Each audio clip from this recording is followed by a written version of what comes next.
like with the apples, the thrown apples that would be go-gay rituals that would cause the woman to take it to suffer from Eros or to flee her home and come to the one who cast it.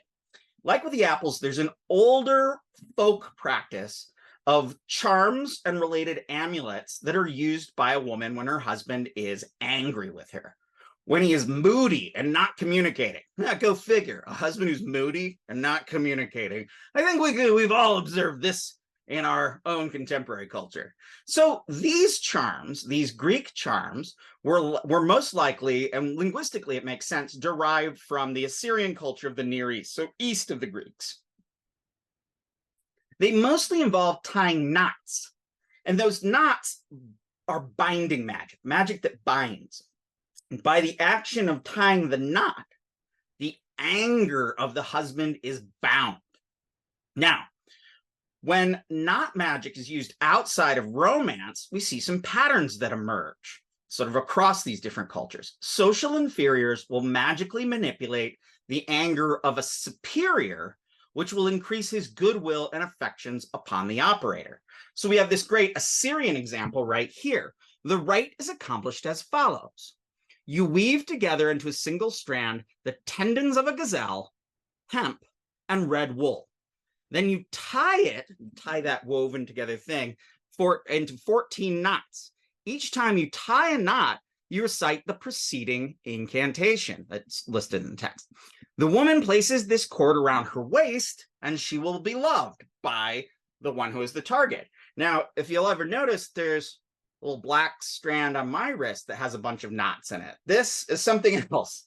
This was a protection and blessing cord given to me at a Bhairava temple in Benares in India about 10 years ago. And what's kind of amazing about it is they used some sort of a synthetic cord or like a nylon cord, and it's lasted all this time, protecting me and blessing me. Usually when I go to Hindu temples, they'll give like a red and a yellow, rarely black, sometimes white cords that they string around your wrist, like a whole bunch of them, and then tie one big knot. Those generally break or just fall apart within a month. So that's what that thing is on my wrist, if you've ever wondered. Okay, magic rings. So here's a great example of a magic ring. A little ring for success and for charm. Charis is the term for charm and for victory, from which we get like charismatic. But charm here is almost like a personal magnetism that one will have. So a little ring for success and for charm and for victory. This world has nothing better than this. For when you have it with you, you will always get whatever you ask for from anybody. Sounds pretty great. Besides, it calms the angers, orgai, of kings and masters. Wearing it, whatever you may say to anyone, you will be believed, and you will be pleasing to everyone. Now, magic rings. I got a lot of these in India as well, but this type of magic ring really does resonate with us. I mean, I can imagine having a magic ring. So I wonder, why are rings always associated with magic? What was the first magic ring in all these world cultures? There's a great scholar named Wendy Doniger who wrote a book called The Ring of Truth and Other Myths of Sex and Jewelry, primarily in Indo-European and a lot of Sanskritic sort of Indian cultures, that is about rings, in which she has such great phrases as "the ring rings true," talking about signet rings and how rings establish identity. It's a wonderful book. Okay, so what else do we see? Facial smearings. So I just got excited. I want to put this greasy-faced woman up here because it made me happy. I don't know who she is. So there's an analog to a lot of these Philia spells in a sort of later Assyrian facial ointment spell. So you would make this facial ointment, this oil, and you would apply it to your face or your client's face, and you would apply it there when you're going to meet someone of a superior social standing. So this would make them well disposed to you. Remember this one because you're going to see near exact examples of this ritual in the Indic materials. You chant this spell 3 times over good oil. Not bad oil, good oil, expensive oil. You smear your face and your hands, and when you enter into the presence of the prince, he will welcome you. Variant of the text reads, and then he who looks upon you will be glad to see you. So what we're looking at here is these amulets and oils are used to affect the way other people perceive and interact with the person who carries the amulet or is smeared with the goop. So they don't merely carry off anger or danger or evil. They actually request an abstract benefit be granted.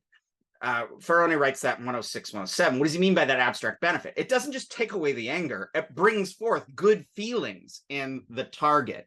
So when we're looking at an amulet to restrain danger, tumokatachon, don't know Greek, and a charm to secure favor, charitezion, don't know Greek, and the best charm for gaining victory, niketikon, Nike, victory, in the law courts, it even works against kings. No charm is greater. Take a silver tablet and inscribe with a bronze stylus the following. Here's a little Greek amulet in the picture, and wear it under your garment and you will be victorious. Maybe victorious. I'd say the victorious here from the context has to do like be victorious in an illegal case. Well, yeah, it says right there in the law courts. So when one is making almost a political statement or a public statement trying to convince others. Okay, so perhaps even in this oil thing and amulets, there's a folk practice that hasn't been recorded in which brides would use amulets or these sorts of rituals or even these smearings to ward off future discord in marriage. Maybe it's in particular for these new brides to get a good disposal toward of the husband in general. Or maybe the husband knows it and it has a sort of social effect where he sees her putting on the oil or the amulet and whatnot, and then he just by seeing it gets a general better feeling. There's all sorts of cultural implications here. So the conclusion here is that there is then abundant evidence for 3 types of magical devices in Philia: a special ring, a knotted cord, or an ointment that people might use in the hopes of increasing their own personal charm and beauty in the eyes of a husband or a male superior. That's what's up.